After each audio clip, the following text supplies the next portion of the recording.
नमस्कार। मैं डॉक्टर भवशेखर, सहायक आचार्य राजनीति विज्ञान, राजकीय मीरा कन्या महाविद्यालय उदयपुर। आज हम तृतीय वर्ष कला राजनीति विज्ञान के द्वितीय प्रश्न पत्र अंतर्राष्ट्रीय संबंध के अंतर्गत उत्तर शीत युद्ध या जिसे नव शीत युद्ध या नवीन शीत युद्ध भी कहा जाता है के संदर्भ में चर्चा करेंगे। विद्यार्थियों, जैसा कि हम सब जानते हैं कि द्वितीय विश्व युद्ध के पश्चात अंतर्राष्ट्रीय परिदृश्य एक नवीन स्वरूप में उपस्थित हुआ, जिसमें कि पुरानी महाशक्तियाँ ब्रिटेन और फ्रांस का अवसान हो चुका था और दो नवीन महाशक्तियाँ संयुक्त राज्य अमेरिका और सोवियत संघ, दोनों ही महाशक्तियाँ वैश्विक परिदृश्य में अपनी एक मजबूत स्थिति के साथ उपस्थित थीं। ऐसी परिस्थितियों में पूरा विश्व, ऑलमोस्ट पूरा विश्व दो खेमों के अंदर बट गया था। एक खेमे या गुट का आधिपत्य संयुक्त राज्य अमेरिका द्वारा स्थापित था और दूसरे गुट के ऊपर वर्चस्व सोवियत संघ का था। कह सकते हैं कि विश्व के अधिकांश राष्ट्र इन दोनों गुटों में बटे हुए थे और ये दोनों ही महाशक्तियाँ येन केन पकड़न इस प्रकार की गतिविधियों में संलिप्त थीं कि अधिकांश राष्ट्र उन महाशक्तियों की ओर आकर्षित हों, अर्थात दोनों ही महाशक्तियाँ इस प्रयास में थी कि ज़्यादा से ज़्यादा राष्ट्रों को वो अपने पक्ष में कर सकें, चाहे सोवियत संघ हो या अमेरिका। दोनों ही महाशक्तियाँ इसी हित में निरंतर लगी हुई थी।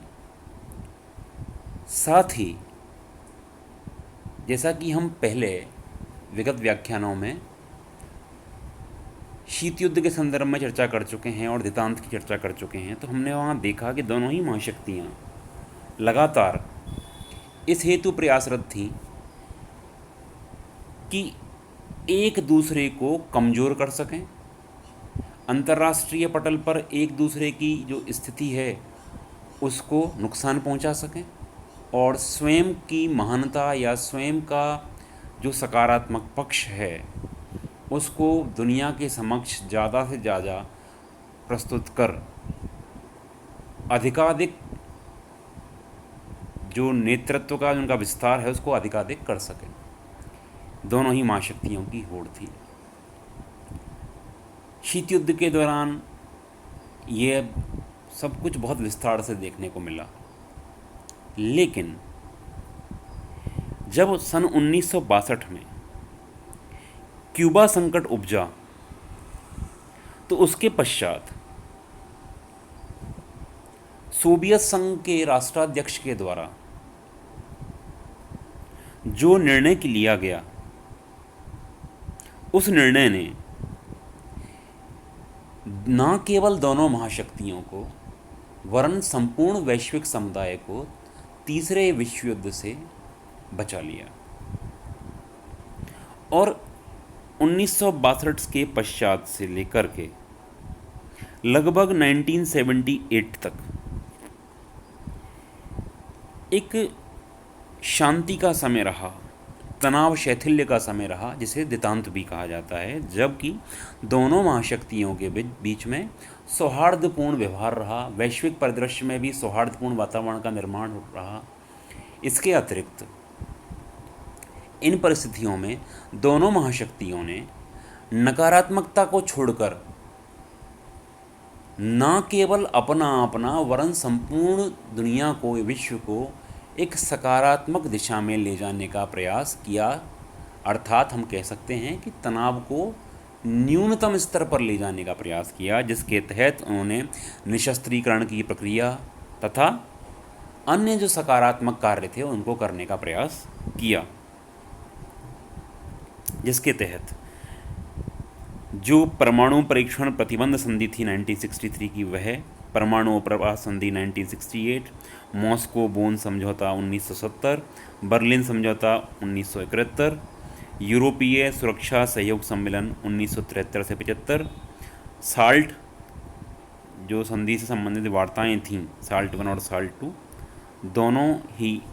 इस समयावधि अर्थात दितांत की प्रमुख उपलब्धियां थीं। लेकिन 1978 से लेकर के 88 के बीच में अनेक घटनाओं ने जो तनाव शैथिल्य की भावना थी उसको झकझोर करके रखा। और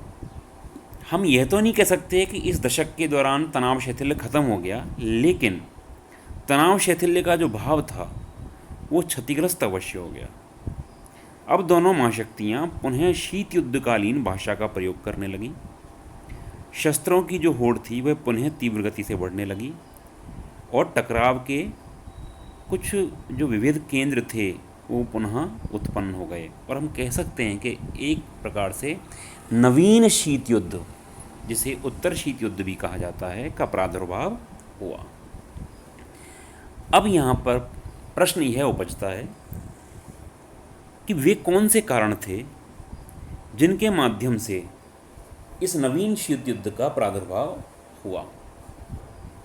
तो शीत युद्ध की जो शुरुआत है उसके कुछ कारणों में प्रमुख रूप से हम जिन बातों की चर्चा करना चाहेंगे जो कि प्रासंगिक हैं, उनमें पहला कारण है कि सोवियत संघ जो था उसकी शक्ति में निरंतर वृद्धि हो रही थी। तनाव शैथिल्य के युग के दौरान सोवियत संघ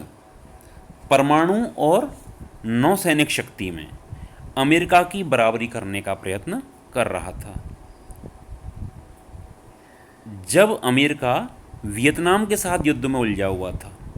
उस समय सोवियत संघ ने जो परंपरागत अस्त्र और आदि क्षेत्रों में, जिसमें कि अंतरिक्ष क्षेत्र भी सम्मिलित है, अमेरिका से आगे निकलने का प्रयास किया। तो सोवियत संघ अमेरिका को इन परिस्थितियों में चुनौती देने की स्थिति में आ गया। जो उसके समुद्री जहाज़ थे वो सातों समुद्रों की गश्त लगाने लग गए। तो अमेरिका जो था वो सोवियत संघ की जो सर्वोपरि स्थिति थी उसको स्वीकार नहीं कर पाया। तो कहीं ना कहीं इस प्रमुख कारण ने भी शीत युद्ध के नवीन स्वरूप को अंजाम दिया। दूसरा जो हमको महत्वपूर्ण कारण नज़र आता है वो है कि जो तात्कालीन राष्ट्रपति थे रीगन, उनका अमेरिका के राष्ट्रपति के पद पर जो निर्वाचन हुआ, उस निर्वाचन ने भी शीत युद्ध की जो भयावहता थी उसको पुनः भड़काने का प्रयास किया, क्योंकि रीगन की जो प्रवृत्ति थी वो इस प्रकार की थी कि वो एग्रेसिव मानसिकता के व्यक्ति थे, और उन्होंने सत्ता में आते ही अमेरिका को पुनः विविध कार्यों में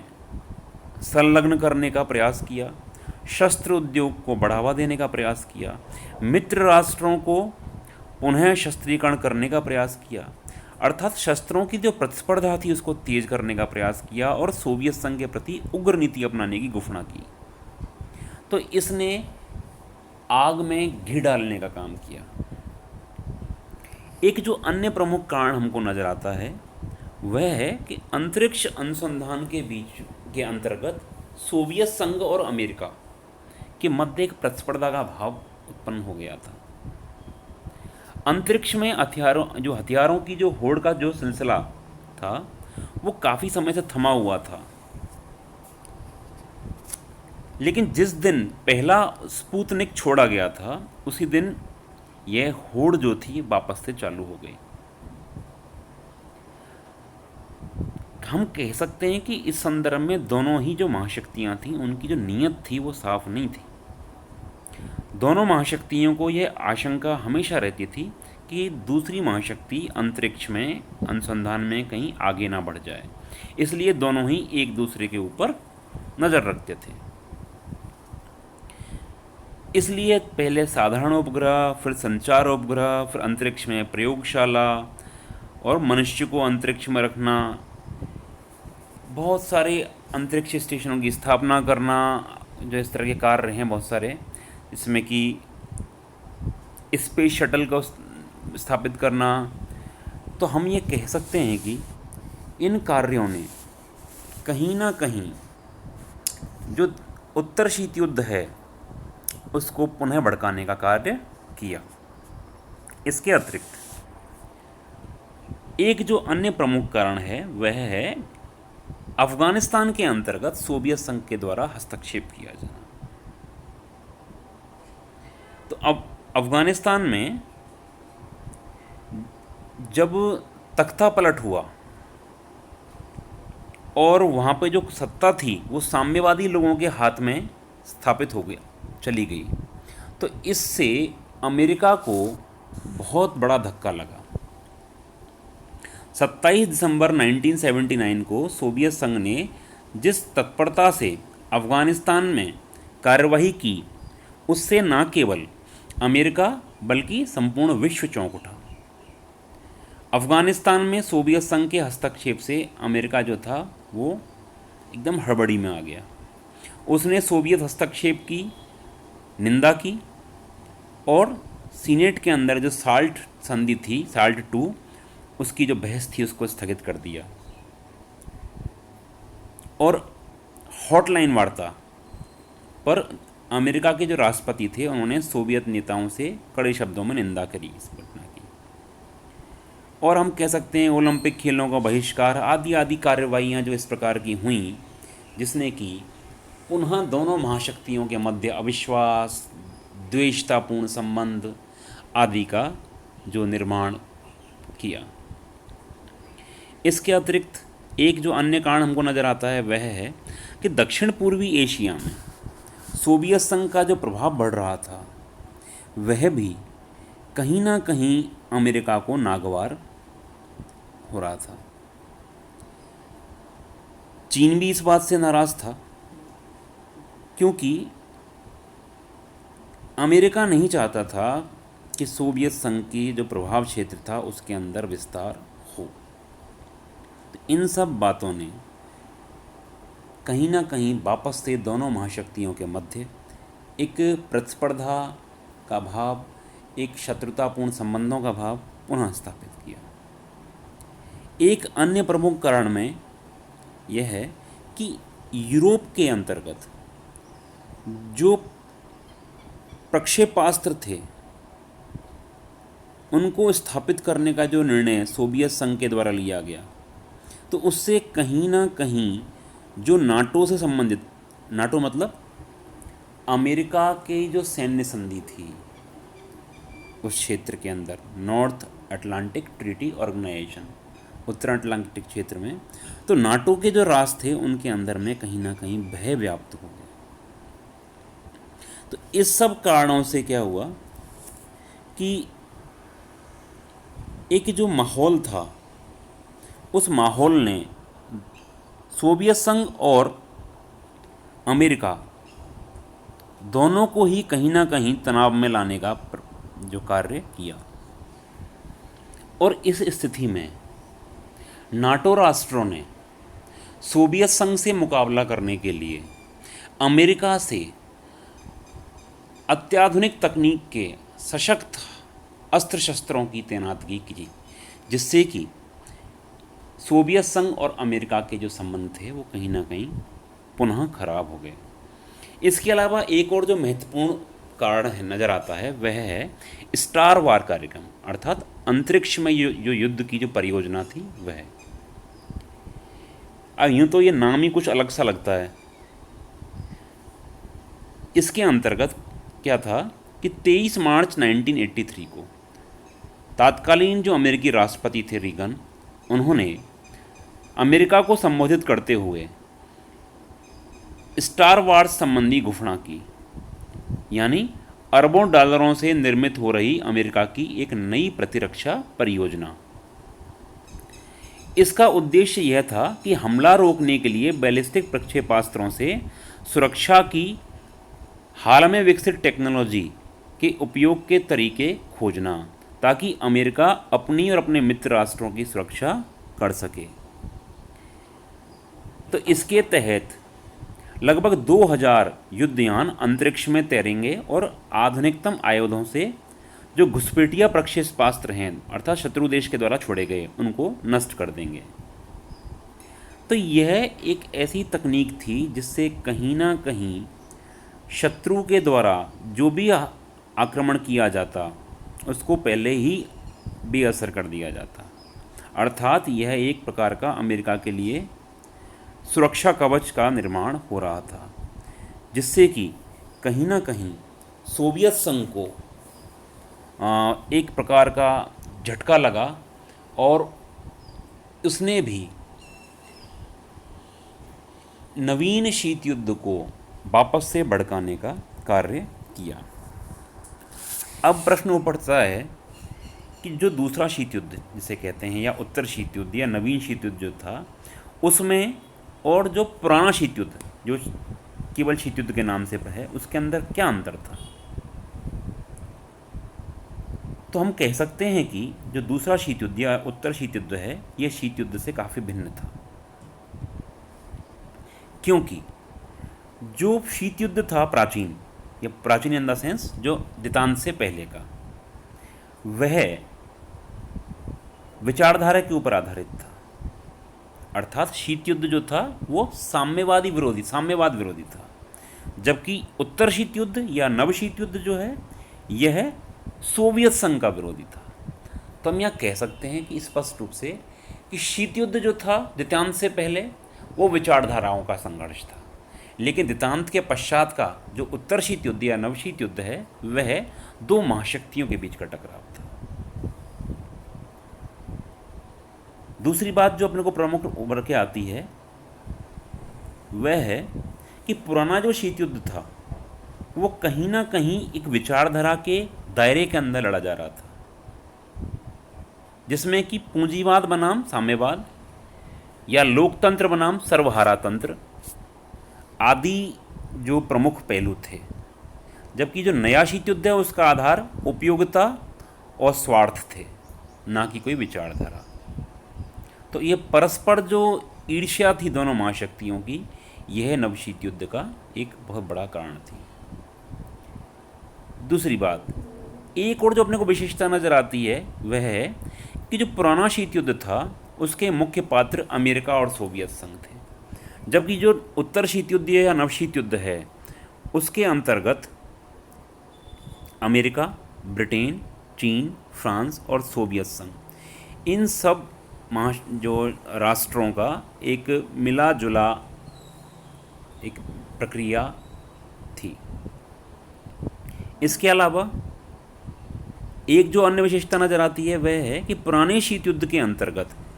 जो महाशक्तियों की जो प्रतिद्वंद्विता का मुख्य क्षेत्र था वो यूरोप था, लेकिन नए शीत युद्ध में फारस की खाड़ी, पश्चिमी एशिया, दक्षिण पूर्वी एशिया और जो हिंद महासागर थे वो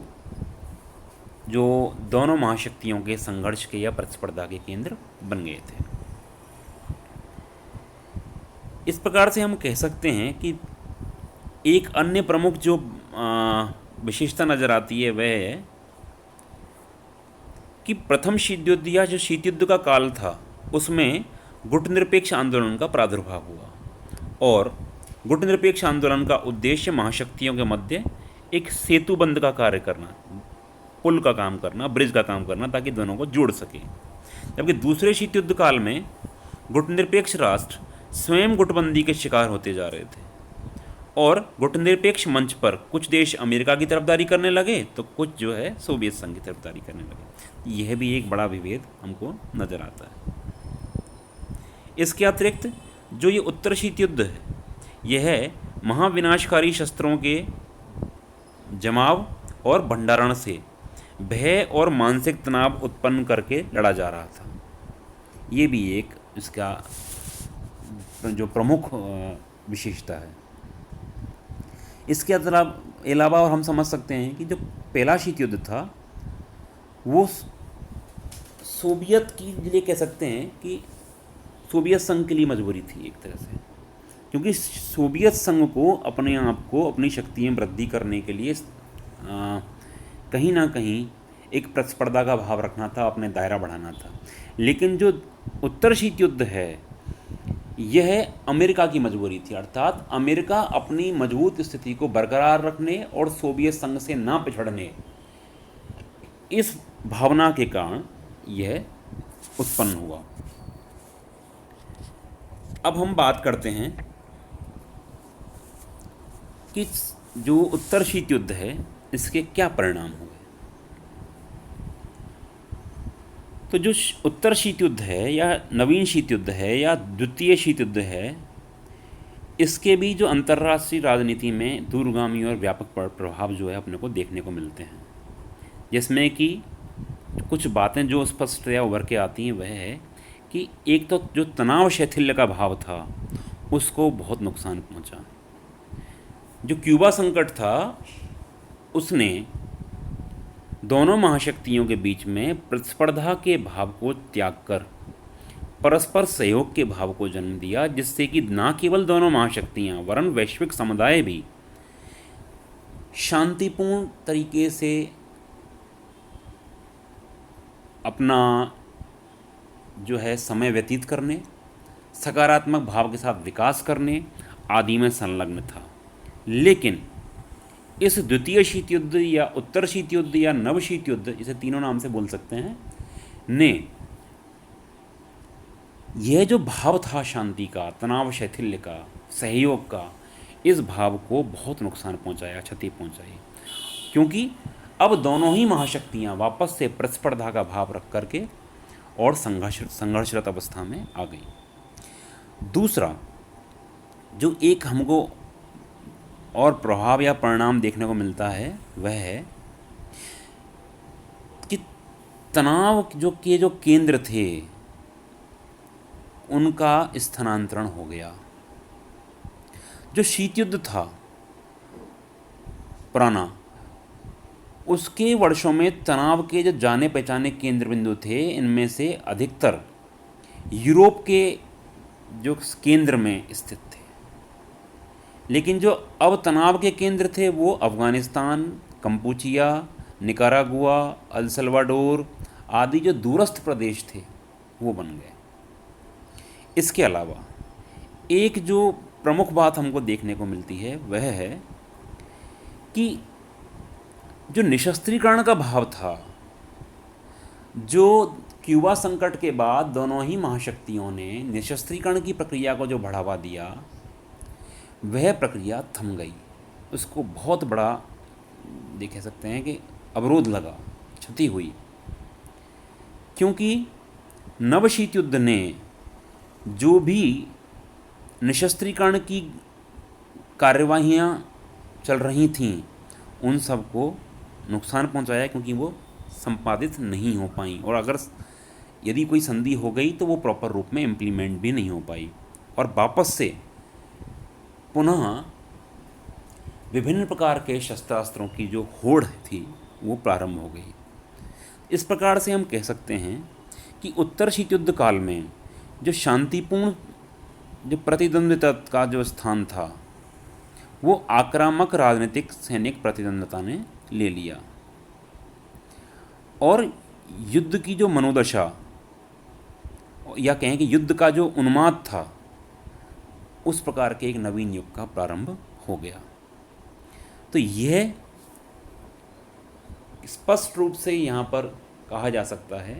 कि उत्तर शीत युद्ध ने भी या नव शीत युद्ध ने भी या द्वितीय शीत युद्ध ने भी वैश्विक शांति, शांतिपूर्ण सहअस्तित्व और जो विकास या लोकतंत्र की जो प्रक्रिया थी उस सब को कहीं ना कहीं नुकसान पहुंचाने का प्रयास किया। नमस्कार।